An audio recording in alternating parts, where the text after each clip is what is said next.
grandma song. Sing along. Grandma is the best.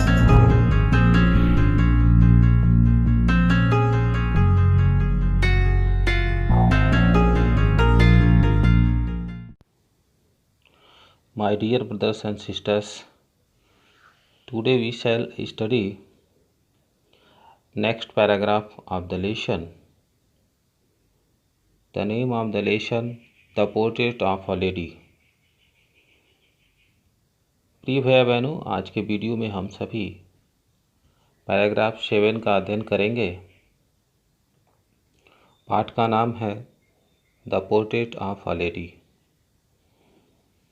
तो चलिए शुरू करते हैं। When I went up to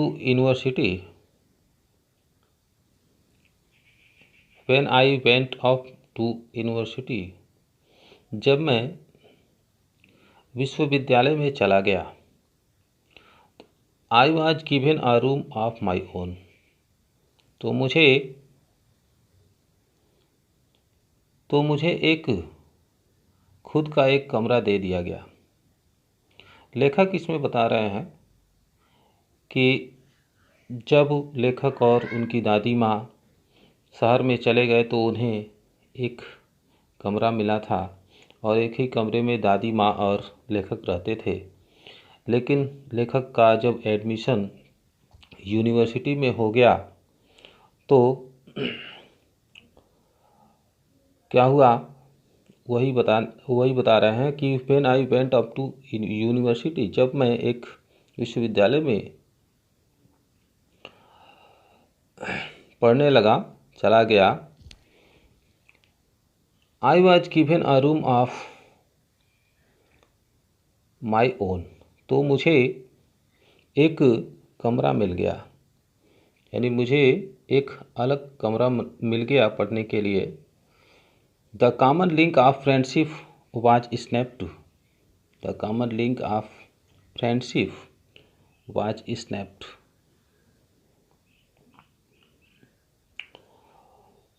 The common link of friendship was snapped, तो मित्रता का सामान्य जुड़ाव was snapped, टूट गया, यानी मित्रता का सामान्य लगाव या जुड़ाव टूट गया। My grandmother accepted her seclusion with resignation. मेरी दादी माँ धैर्य के साथ अकेलापन रहना स्वीकार कर ली, यानी रिसाइग्नेशन मतलब स्वीकृति या धैर्य के साथ सेक्लूजन मन अकेलापन। मेरी दादी माँ धैर्य के साथ अकेलापन रहना स्वीकार कर ली। She rarely left her spinning wheel to talk to anyone. She rarely left her spinning wheel to talk anyone. Spinning wheel का मतलब चरखा। वह मुश्किल से अपना चरखा छोड़ती थी। टू टॉक टू एनीवन, किसी से बातचीत करने के लिए, यानी वह किसी से बातचीत करने के लिए बहुत मुश्किल से अपना चरखा छोड़ती थी। From sunrise to sunset she sat by her wheel spinning. From sunrise to sunset she sat by her wheel spinning. From sunrise to sunset, यानी सूर्योदय से लेकर सूर्यास्त तक वह अपने चरखे के पास ही बैठती थी, यानी सूत काटती थी और अपने चरखे के पास ही बैठती थी।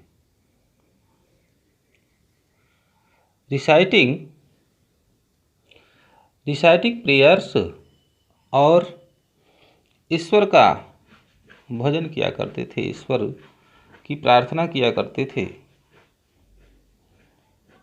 इसमें बताया जा रहा है कि दादी माँ सूर्योदय से लेकर सूर्यास्त तक अपने चरखे के पास बैठती थी और ईश्वर का भजन किया करती थी।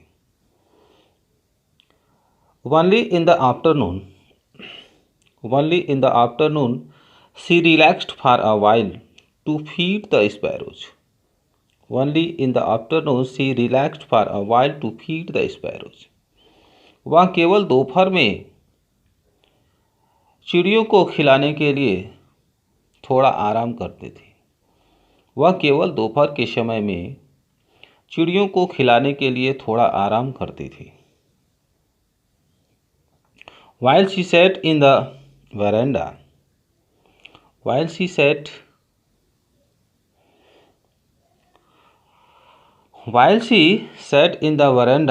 breaking the bread into little bits. जब वह रोटी के छोटे छोटे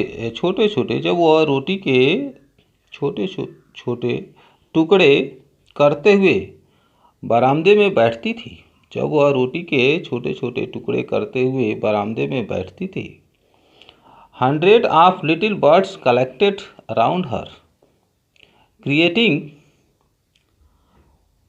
a veritable beldam of chirpings.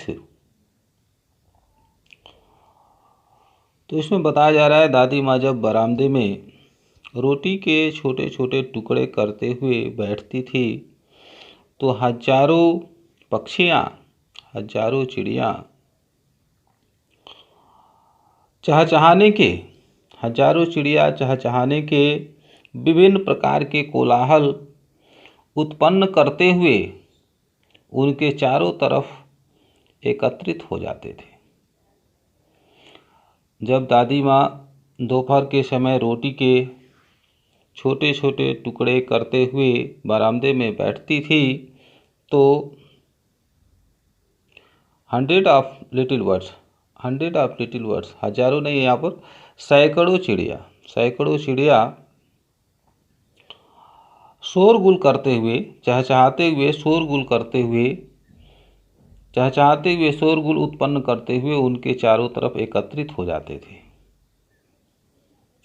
Some came and perched on her legs, यानी कुछ आते थे और उनके पैरों पर बैठ जाते थे। यानी कुछ चिड़ियाएँ आती थी और दादी माँ के पैरों पर बैठ जाती थी। Others sat on her shoulders, और अन्य उनके कंधों पर बैठ जाती थी। कुछ चिड़ियाएँ आती थी, उनके पैरों पर बैठ जाती थी और कुछ उनके कंधों पर बैठ जाती थी।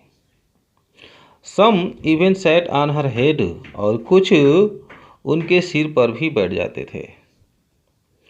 She smiled, वह मुस्कुराती थी, but never shooed them away, किंतु कभी भी उन्हें भगाती नहीं थी।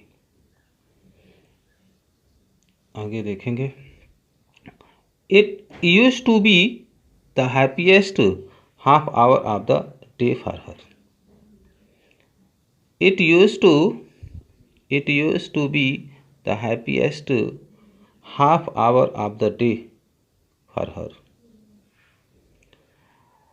तो यह उनके लिए दिन का आधा घंटा सबसे प्रसन्नतापूर्वक प्रयोग होता था।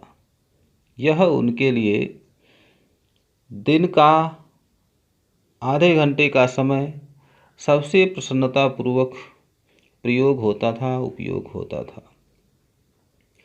तो भैया बहनों, पैराग्राफ 7 का अध्ययन हम लोगों ने किया और इसके नीचे वर्ड मीनिंग्स दिया है, इसको आप कॉपी पर नोट करेंगे, इसको याद भी करेंगे और इस वीडियो को बार बार पढ़ने का प्रयास करेंगे।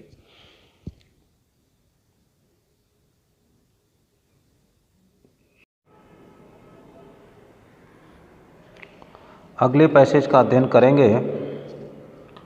पैराग्राफ 8 देखेंगे। When I decided to go abroad for further studies, जब मैं उच्चतर पढ़ाई करने के लिए विदेश जाने का निश्चय किया। लेखक कहते हैं कि जब मैं उच्चतर पढ़ाई करने के लिए विदेश जाने का निश्चय किया। गो एब्रोड का अर्थ है विदेश जाना, बाहर जाना। I was sure my grand mother would be upset. मुझे विश्वास था कि मेरी दादी माँ दुखी होंगी। लेखक कहते हैं कि मैं उच्चतर पढ़ाई करने के लिए विदेश जाने का निश्चय किया तो मुझे विश्वास था कि मेरी दादी माँ इस बात से दुखी हो जाएंगी। I would be away for 5 years। I would be away for 5 years। मैं 5 वर्षों तक दूर रहूँगा। And at her age one could never tell. And at her age one could never tell. और उनके उम्र के बारे में कोई भी नहीं बता सकता। लेखक कहते हैं कि मैं 5 वर्ष तक विदेश रहूँगा, बाहर रहूँगा और उनके उम्र के बारे में कोई भी कुछ भी नहीं कह सकता। यानी दादी माँ अत्यंत बूढ़ी हो चुकी थी, अत्यंत वृद्ध हो चुकी थी। उनके उम्र के बारे में कोई कुछ भी नहीं कह सकता कि 5 वर्ष में क्या होगा, 5 वर्ष में वह जीवित रहेंगी या नहीं रहेंगी। But my grand mother could. किंतु मेरी दादी माँ मतलब बता सकती थी। यानी ऐसा लगता था कि दादी माँ को कुछ जानकारी थी कि उनको कब तक जीवित रहना है। But my grand mother could. किंतु मेरी दादी माँ को यह सब कुछ जानकारी थी, ऐसा लेखक को मालूम पड़ता था। She was not even sentimental. वह भावुक भी नहीं थी। She came to leave me at the railway station. She came to leave me at the railway station. वह रेलवे स्टेशन पर मुझे छोड़ने के लिए आई। जब मैं विदेश जा रहा था तो उस समय दादी माँ मुझे रेलवे स्टेशन पर छोड़ने के लिए आई। But did not talk or show any emotion. वह मुझसे बातचीत नहीं की अथवा कोई भी भावना, कोई भी इमोशन, आवेग प्रकट नहीं की। हर लिप्स मूव्ड इन प्रेयर। उनके होठ प्रार्थना में गति करते थे। यानी वह निरंतर प्रार्थना कर रही थी उस समय भी। Her mind was lost in prayer. उनका मस्तिष्क प्रार्थना में खोया हुआ था। Her fingers were busy telling the beads of her rosary. Rosary मतलब जपमाला।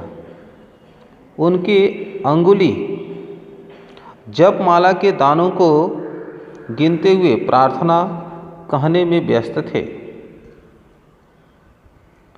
Silently she kissed my forehead. Silently she kissed my forehead. धीरे से वह मेरे ललाट पर चुंबन की। And when I